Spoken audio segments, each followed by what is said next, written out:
ನಮಸ್ತೆ ವೀಕ್ಷಕರೇ, ಸೋನಗೊಂಬೆ ಮನೆಗೆ ಸ್ವಾಗತ. ಸಮುದ್ರದ ತಳದಲ್ಲಿ ಜೀವಿ ಹೇಗೆ ಹುಟ್ಟಿತು ನೋಡೋಣ ಬನ್ನಿ. ಭೂಮಿಯ ಮೇಲೆ ನಾವು ತುಂಬ ವರ್ಷಗಳಿಂದ ವಾಸ ಮಾಡುತ್ತಿದ್ದೇವೆ. ಈ ಭೂಮಿಯಲ್ಲಿ ಒಟ್ಟು 87 ಲಕ್ಷ ಜೀವಿಗಳಿವೆ. ಇವಾಗ ನಾವು 4.5 ಬಿಲಿಯನ್ ವರ್ಷಗಳ ಹಿಂದೆ ಹೋಗೋಣ ಬನ್ನಿ. ಈ ಭೂಮಿಯ ಮೇಲೆ ಜೀವಿಗಳು ಹೇಗೆ ಬಂದವು ನೋಡೋಣ. 3.9 ಬಿಲಿಯನ್ ವರ್ಷಗಳ ಹಿಂದೆ ಭೂಮಿಯ ಮೇಲೆ ಅಗ್ನಿ ಮಳೆಯಾಯಿತು. ಉಲ್ಕೆ ಶಿಲೆಯಾಗಿ ಮಳೆ ಸುರಿಯಿತು. ಉಲ್ಕೆ ಶಿಲೆಯ ಒಳಗೆ ಗಟ್ಟಿಯಾದ ಮಂಜುಗಡ್ಡೆ ಇತ್ತು.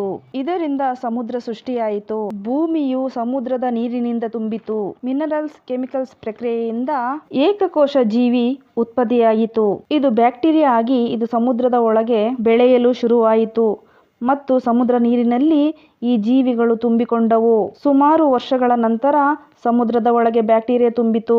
ಈ ಬ್ಯಾಕ್ಟೀರಿಯಾ ಸೂರ್ಯನ ಕಿರಣವನ್ನು ಆಹಾರವಾಗಿ ಪರಿವರ್ತಿಸಿತು. 2 ಬಿಲಿಯನ್ ವರ್ಷಗಳಿಂದ ಭೂಮಿಯ ಮೇಲೆ ಆಮ್ಲಜನಕ ಹೆಚ್ಚುತ್ತದೆ.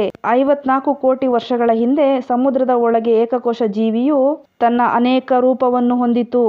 ಇದರೊಳಗೆ ಸಣ್ಣ ಗಿಡಗಳು, ದೊಡ್ಡ ಪ್ರಾಣಿಗಳು ಹುಟ್ಟಿದವು. ಕಾಲ ಕಳೆದಂತೆ ಭೂಮಿಯ ಮೇಲೆ ಹೊಸ ಪದರ ಹುಟ್ಟಿತು. ಇದನ್ನು ಓಜೋನ್ ಪದರ ಎನ್ನುತ್ತೇವೆ. ಇದು ಸೂರ್ಯನ ಕಿರಣಗಳನ್ನು ಹೀರಿಕೊಂಡು ಈ ಪದರವು ನಮ್ಮ ಭೂಮಿಯನ್ನು ಸುತ್ತುವರಿಯುತ್ತದೆ.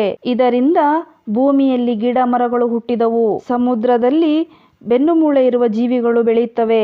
ಇವು ನೀರಿನಿಂದ ಹೊರಬಂದು ಭೂಮಿಯಲ್ಲಿ ಬೆಳೆಯಲು ಶುರು ಮಾಡುತ್ತವೆ. ಭೂಮಿಯ ಮೇಲೆ ದೊಡ್ಡದಾಗಿ ಬೆಳೆದು ಮೊಟ್ಟೆಗಳನ್ನು ಇಟ್ಟು ಸಂತಾನವನ್ನು ಬೆಳೆಯುತ್ತದೆ.